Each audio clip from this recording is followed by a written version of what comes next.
ഇനി വിദേശ വാർത്തകൾ. പാകിസ്ഥാനിലെ ബലൂചിസ്ഥാനിൽ ഏറ്റുമുട്ടലിൽ 18 പാക് അർദ്ധ സൈനികരും 24 ഭീകരരും കൊല്ലപ്പെട്ടുവെന്ന് വാർത്ത വരുന്നു. പോരാട്ടം നടന്നത് ഭീകരർ ഉണ്ടാക്കിയ റോഡ് തടസ്സം മാറ്റുന്നതിനിടെ. പാക് സൈനികരും താലിബാനും തമ്മിൽ അതിർത്തിയിൽ സംഘർഷം എന്ന വാർത്തയും വരുന്നു. പി വിശദാംശങ്ങൾ. Good morning. പറയൂ, തൊണ്ടയ്ക്ക് എന്തോ പിടിക്കുന്നു. പി പറയൂ. ഒരു കുഴപ്പമില്ല, രാവിലെയൊക്കെ അതൊക്കെ ഉണ്ടാവുന്നു. ചെറുപ്പല്ലേ? ചെറുപ്പം ആർക്കാർക്ക് ബി പിക്ക് മനസ്സുകൊണ്ടെന്ന് ഞാൻ പറഞ്ഞു. എനിക്ക് നമുക്ക് രണ്ടുപേർക്കും.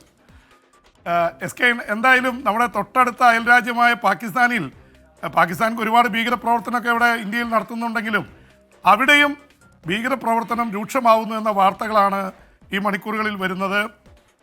പാകിസ്ഥാനിലെ ഏറ്റവും കൂടുതൽ തലവേദന സൃഷ്ടിച്ചുകൊണ്ടിരിക്കുന്നത് പാക് താലിബാൻ എന്ന പേരിൽ അഫ്ഗാനിസ്ഥാനിലെ താലിബാന്റെ പിന്തുണയുള്ള സംഘടനയാണ് അവിടെ സൈനികരെയും പോലീസ് സ്റ്റേഷനുകളൊക്കെ ആക്രമിച്ചുകൊണ്ടിരിക്കുന്നത്. അതിനിടയിൽ ഇമ്രാൻഖാൻ ജയിലിൽ കിടക്കുന്നു. ഇമ്രാൻഖാന്റെ പാർട്ടി വലിയ അസ്വസ്ഥതയുണ്ടാക്കുന്നു.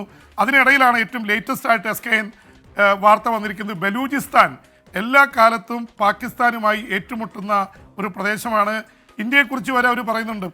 ബലൂചിസ്ഥാനിലെ ഭീകരവാദികൾക്ക് ഇന്ത്യ പിന്തുണ നൽകുന്നുവെന്ന് പാകിസ്ഥാൻ ഒരു ദുരാരോപണം നടത്തുകയും ചെയ്യുന്നുണ്ട്. അതിനിടയിലാണ് ഇപ്പോൾ ബലൂചിസ്ഥാനിലെ ഭീകരവാദികളും പാക് അർദ്ധ സൈനികരും തമ്മിൽ ഏറ്റുമുട്ടി. അതിൽ 18 പാക് അർദ്ധ സൈനികർ കൊല്ലപ്പെട്ടു, 24 ഭീകരരും കൊല്ലപ്പെട്ടു എന്ന വാർത്തയാണ് വരുന്നത്.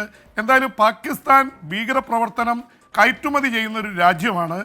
അപ്പോൾ എന്താ പറയുക, വാളെടുത്തവൻ വാളാൽ എന്ന് പറയുന്ന പോലെ പാകിസ്ഥാനിൽ ഇപ്പോൾ വ്യാപകമായി ഭീകരപ്രവർത്തനം അരങ്ങേറുകയാണ്. അവർ വിതച്ചത് അവർ കൊയ്യുന്നു. അപ്പോൾ ആ തരത്തിൽ ഇതിനെ കാണേണ്ടി വരും. എന്തായാലും ബലൂചിസ്ഥാനിൽ ഇതൊരു വലിയ തരത്തിലുള്ള പ്രശ്നങ്ങളായിട്ട് മാറി. ചൈനീസ് അവർ വന്ന് അവിടെ ഒരുപാട് പ്രവർത്തനങ്ങൾ നടത്തുന്നുണ്ട്. വികസന പ്രവർത്തനങ്ങളും റോഡ് പണിയൊക്കെ അവരെയും ആക്രമിക്കുന്നുണ്ട് ബലൂചിസ്ഥാനിൽ. ഇതിനിടയിലാണ് ഈ പാക് അഫ്ഗാനിസ്ഥാൻ അതിർത്തിയിൽ നേരത്തെ അഫ്ഗാനിസ്ഥാനിൽ അമേരിക്കയെ ഓടിച്ച് താലിബാന് അധികാരം കൈമാറുന്നതിൽ ഏറ്റവും പ്രധാന പങ്ക് വഹിച്ചത് അന്നത്തെ പാക് പ്രധാനമന്ത്രിയായിരുന്ന ഇമ്രാൻഖാനും അതുപോലെ തന്നെ അവരുടെ ISI ചീഫൊക്കെ ആയിരുന്നു ഹമീദൊക്കെ.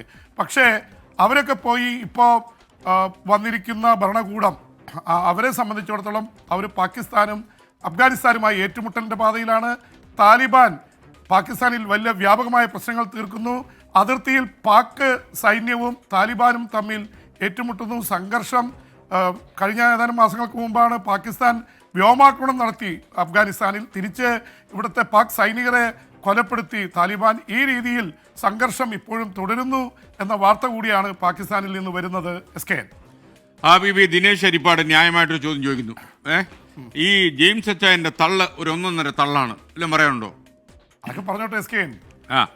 അവിടെ സ്വാതന്ത്ര്യമല്ലേ? സാർത്ഥവാഹ സംഘം മുന്നോട്ട് പോകും.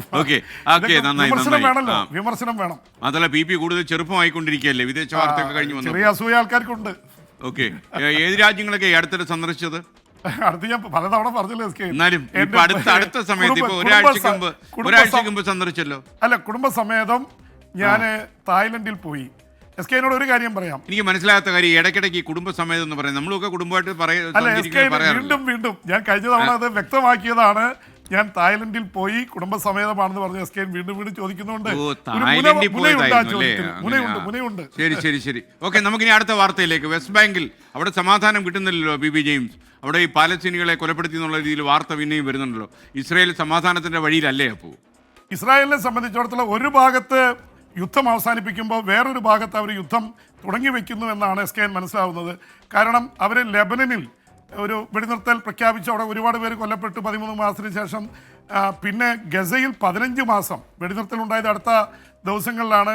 അതിൻ്റെ ഭാഗമായിട്ടുള്ള തടവുകാരുടെ കൈമാറ്റം നടക്കുന്നു. ഇസ്രായേലിൻ്റെ 3 ബന്ദികളെ വിട്ടയച്ചു. അതിനെ ചൊല്ലി വലിയ ആശങ്കയുണ്ടായിരുന്നു. കാരണം ഇതിനു മുൻപ് 2 ദിവസം മുമ്പ് ബന്ദികളെ വിട്ടയച്ചപ്പോൾ ആയിരക്കണക്കിന് പലസ്തീനികൾ കൂടി ഇവരെ ആക്രമിക്കാൻ പോകുന്ന തരത്തിലുള്ള ദൃശ്യങ്ങൾ വന്നിരുന്നു. പക്ഷേ ഇത്തവണ ഹമാസ് ചെയ്തത് ആരും കാണാതെ പല ഭാഗത്തു നിന്നായിട്ട് ഇവരെ റിലീസ് ചെയ്യായിരുന്നു.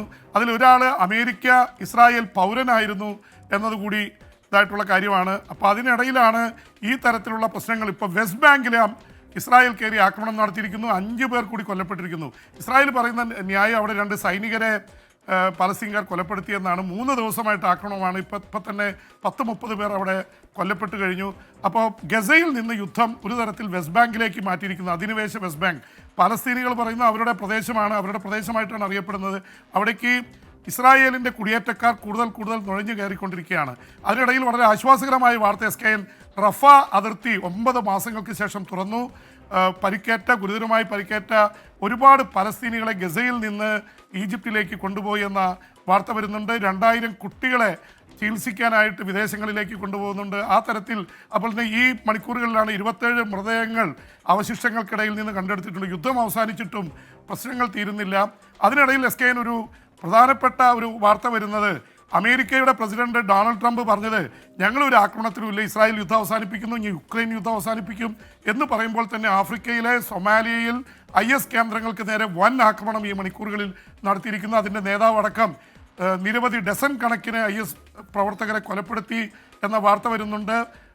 ട്രംപ് നേരത്തെ പ്രസിഡന്റായിരുന്ന സമയത്ത് സൊമാലിയയിൽ നിന്ന് US സൈന്യത്തെ പിൻവലിച്ചതാണ്. ജോ ബൈഡൻ അധികാരത്തിൽ വന്നപ്പോൾ ആ സൈന്യത്തെ വീണ്ടും അവിടെ പ്രതിഷ്ഠിച്ചു. അവിടെ IS ശക്തി പ്രാപിക്കുകയാണ്. ഇറാഖിലും സിറിയയിലും അതിശക്തമായിട്ട് മുന്നേറിയിരുന്ന ISനെ വലിയ അറ്റാക്കിൽ ഇറാഖിൻ്റെ സൈന്യവും അമേരിക്കയ്ക്ക് കൂടി ഓടിച്ചു. അവരിപ്പോൾ ആഫ്രിക്കയിലാണ്. ആഫ്രിക്കയിലെ സൊമാലിയയിൽ ഇപ്പോൾ ആ സൈന്യത്തെ പിൻവലിക്കേണ്ടതില്ല എന്ന തീരുമാനത്തിലാണ് ഡൊണാൾഡ് ട്രംപ് എത്തിയിരിക്കുന്നത്. അദ്ദേഹം അധികാരമേറ്റ് 2 ആഴ്ചയ്ക്കുള്ളിൽ വേറൊരു രാജ്യത്ത് വലിയ ആക്രമണം അമേരിക്ക നടത്തിയിരിക്കുന്നു എന്ന വാർത്ത കൂടി ഈ മണിക്കൂറുകളിൽ വരുന്നു. SKN. Thank you baby James. Thank you.